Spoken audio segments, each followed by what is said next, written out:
Good afternoon, Facebook, YouTube, and Twitter. This is Rich again, back for your second video blog of the day for Saturday, December 12th, 2015, around 4:47 in the afternoon in Belleville, Massachusetts. It was a great day out today, sunny, and felt like spring-like temperatures again, close to 60. It feels like more like we're heading to Easter than to Christmas. Now we need the Easter bunnies out instead of the Santa Clauses. But sooner or later, it's going to swing the other way, probably the end of the month or so, but we'll wait and see. Some news to report: the Boston Bruins beat the Florida Panthers by the score 3-1 today at the TD Garden, won number 16 for the black and gold, so that's good.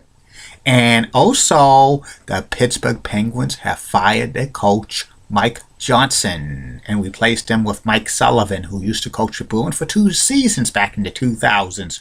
The Penguins have so much great talent, but they're struggling right now. And if the playoffs started today, the Penguins will not qualify and stuff. But I had a feeling that Mike Johnson was going to get the axe. And one little tidbit, I just found out a girl I went to high school with just passed away.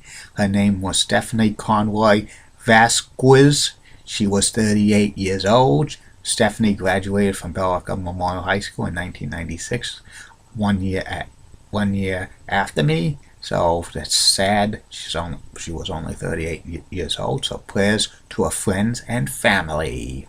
That's about it on the news.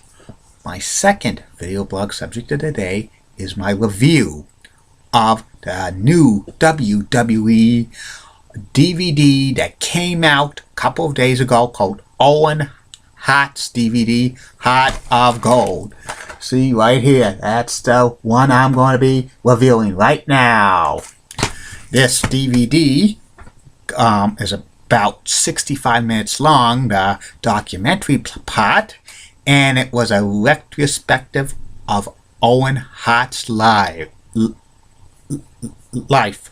in the world of the sports entertainment. Lots of present and past WWE superstars were interviewed, including Daniel Bryan and Kevin Owens and Natalie and Tyson Kidd, plus several Hall of Famers, including Bret the Hitman Hart and the $1 Million Man Ted DiBiase and Ron Simmons.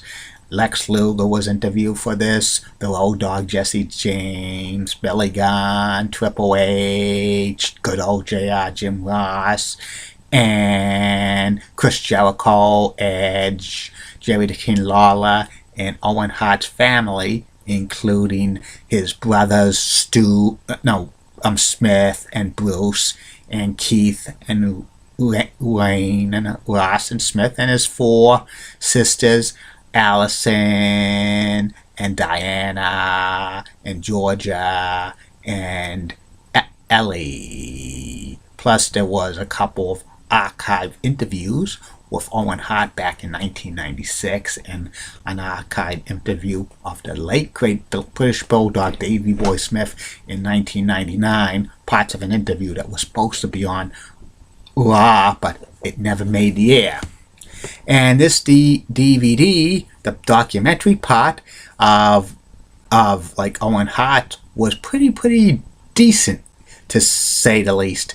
They talked about his life before going into the professional wrestling, growing up as the youngest of 12 children. His family told stories about how it was like Owen Hart growing up. Bret Hart even made a Stu Hart impersonation, which is pretty funny.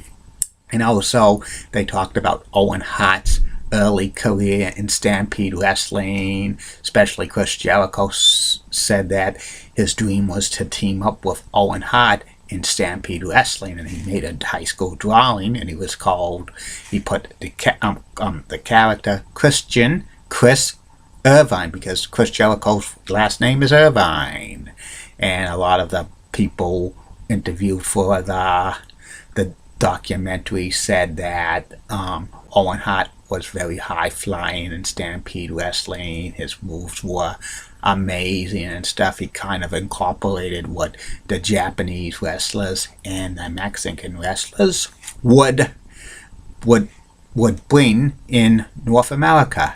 Then they talk about Owen Hart going to the WWE, and he was put under a mask called the Blue Blazer, and he was great as well. But a lot of the wrestlers talked to an interview, like his brother Bret the Hitman Hart says that the WWE did not know how to do what to the Blue Blazer character, and he told Owen that you better leave or you would be stuck as a jobber, and that's one thing he did not want Owen to do, because quote unquote you have a stigma on doing that.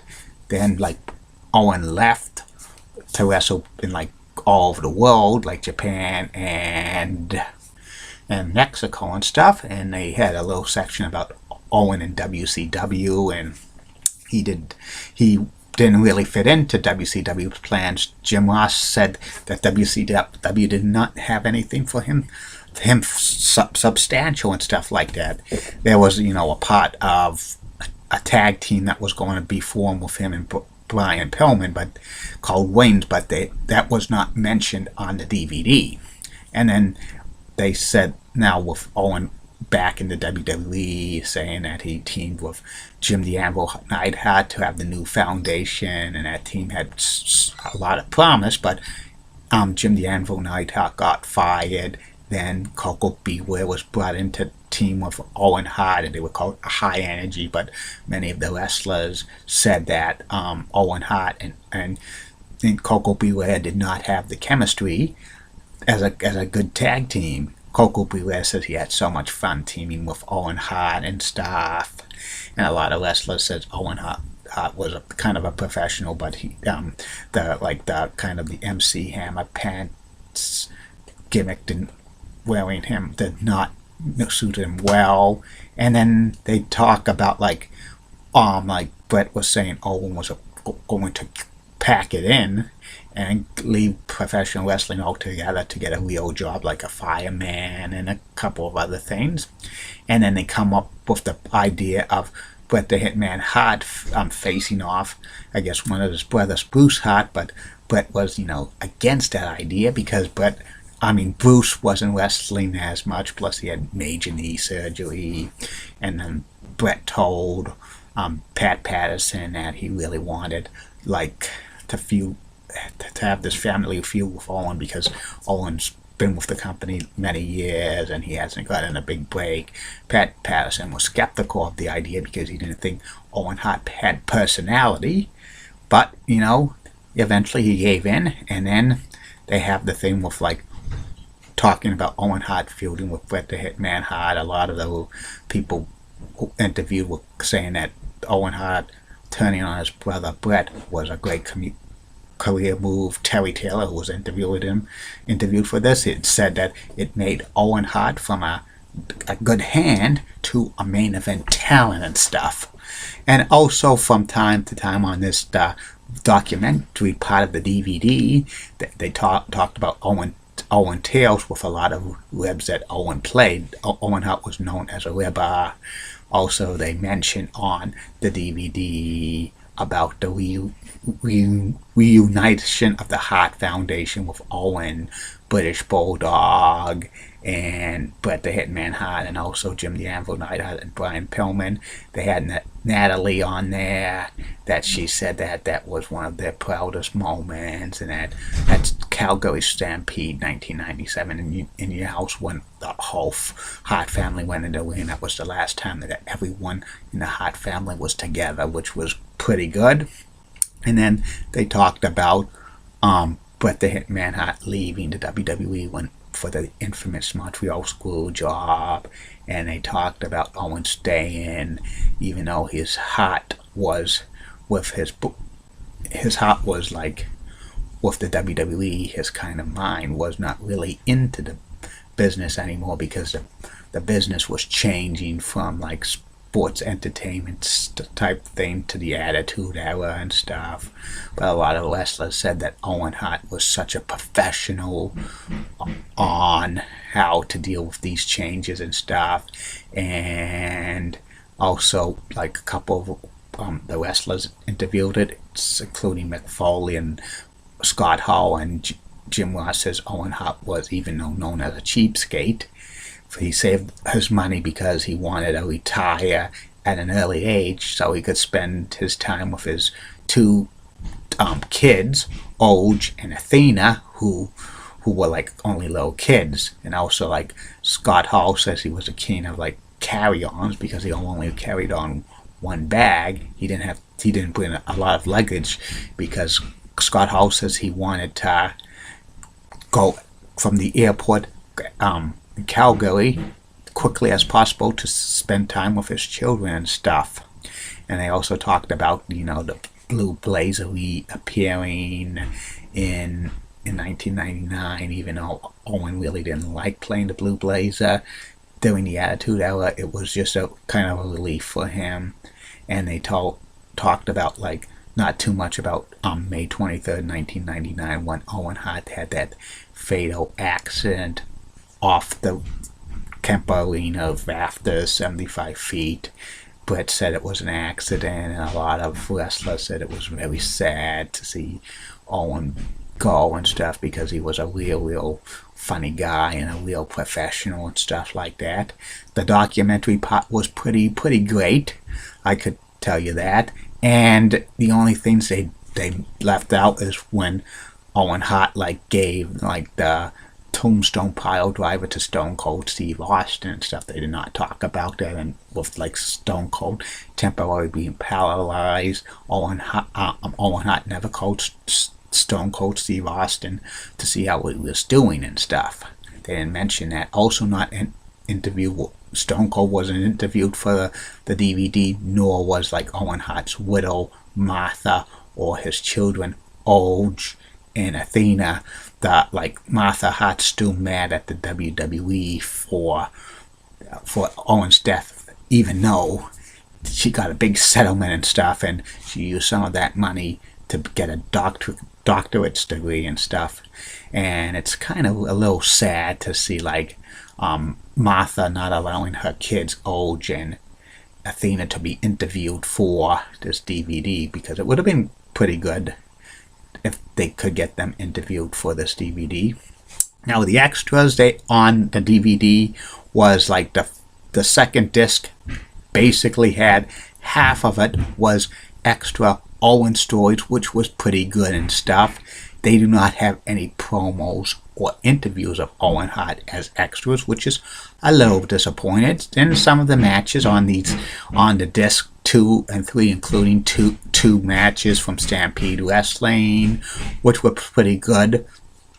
But the video shot for the Stampede Wrestling matches in the late 1980s looked like something that could be filmed in the mid 70s and stuff like that. Stampede Wrestling production was kind of behind on the times, and they have a squash match with Owen Hart as a Blue Blazer and a squash WCW match, and they have Owen Hart facing off against Bret the Hitman Hart at WrestleMania 10. That was Owen Hart's big match. And also they have Owen Hart wrestling Bret the Hitman Hart in a lumberjack match for the WWE title in Portland, Maine, where Owen Hart wins the WWE title with interference from Jim the Anvil Neidhart, but they showed on the Titantron that Anvil interfered, and they had to restart the match, so Owen Hart did not win the belt. Bret Hart won the match. And also, they have other matches, including the big 10-man tag team match at Canadian Stampede, and they have a couple of Owen Hart versus Shawn Michaels matches, and the Lions Den match from SummerSlam 1998, and they also have the match between Owen Hart against Edge at Breakdown. Overall, the Owen Hart Heart of Gold DVD is recommended by, and I give it a 2 thumbs up. And that's about it on that. The third and final video blog of the night will be about the personality profile. Tonight's personality profile will be about the host of Intentional Talk on Major League Baseball Network, Chris Rose. Keep calm, everybody. I'm a Julie Bunny guy. Molly Rosenblatt of Fox 35 and WCCO Channel 4 in Minneapolis, St. Paul rocks, and she's got nice legs. Elizabeth Hutt's another stunning blonde with nice legs and a cute smile. And Barbara Gibbs of ABC 11 in Raleigh, North Carolina, has a cute southern accent. And in the words of the late great Owen Hart, enough's enough, and it's time for a change. Bye now.